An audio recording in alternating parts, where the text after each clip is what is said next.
Hi, fourth grade. So it's been a while, but we are going to move into chapter 3 and 4 today. I know we've already read them together on Zoom, but some people weren't able to make it to those Zoom classes, and so I want to make sure everybody's heard the book. So we left off chapters 1 and 2, learning about Lainey Grafton, who's telling our story.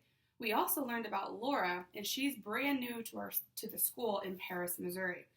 She's a very large person. She's someone that they just don't forget ever. And we left off with Lainey doing a characterization exercise where she filled in the blanks. So blank is the kind of person who blank.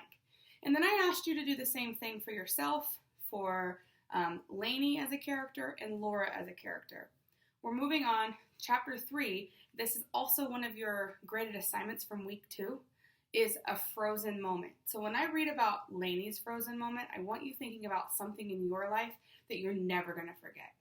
That's what I'm going to ask you to make sure that you write about. All right, here we go. Chapter 3 is called A Frozen Moment. All of this happened in just a couple of seconds, I guess, but it felt like it was a frozen piece of time. Mrs. Smith told us about frozen moments. Sometimes whole countries and even the whole world has stuff happen that people will remember for the rest of their lives. Like Mrs. Smith said, she knows people who were alive when President John F. Kennedy got shot and killed dead. And every single one of them can tell you where they were and what they were wearing and who else and what else was in the room with them when that president was killed. And I believe her because I can tell you exactly where I was on the day of 9/11, when the planes flew into that World Trade Center. I was homesick from school, only I was faking sick. And I was all by myself watching TV. Only I'm not supposed to let on I was by myself because the social worker will get after Daddy again. I was wearing the pajamas I hate because they had kites on them, and I've never even had a kite, even though I'd really like one. The room smelled like tobacco and bananas. There was a buzzing from the TV because Daddy hooked it up himself to the cable so we didn't have to pay. And sometimes it looked like it was snowing, even on shows like Jungle Animal Planet. Then I was changing channels, and I saw the plane stuck in a skyscraper, with the smoke and the fire and the people screaming. So I thought it was a movie and I'd watch it. Only, well, you know the rest. It wasn't a movie. That was a really long digression, and I'm sorry I didn't put it in parentheses. But the stuff about frozen moments is important because if you land into one, then you got some good material for your story. Because you can call it up in your head again, and you have everything that you need right there. It doesn't go away on you like other memories. It's frozen. And it can be a good thing or a bad thing. So back to Lara. Frozen there in the doorway, I remember smelling something that made me think of the school halls on Mondays or my sort of friend Teresa's house when her mother was cleaning, which was about every time I had been over there. I remember the backs of kids' heads, all about the same size, most of them brown with a few blondes mixed in, and Amanda, who has red hair. Somebody dropped a book and we all jumped like we'd been shot. Laura's hair looked thin and fine, the color of chicken gravy. "Well, Lara," Mrs. Smith said, "I'm sorry, could I help you find something?"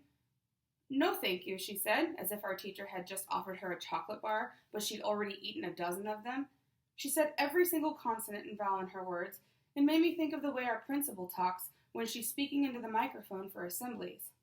"I've found what I am looking for, I believe," Laura continued. "This is my classroom. I am a new student." "Oh, my goodness, I'm so sorry." Mrs. Smith was sorry again, and had said so 2 times in the space of 15 seconds. I hadn't heard her sorry in 2 weeks since school had started.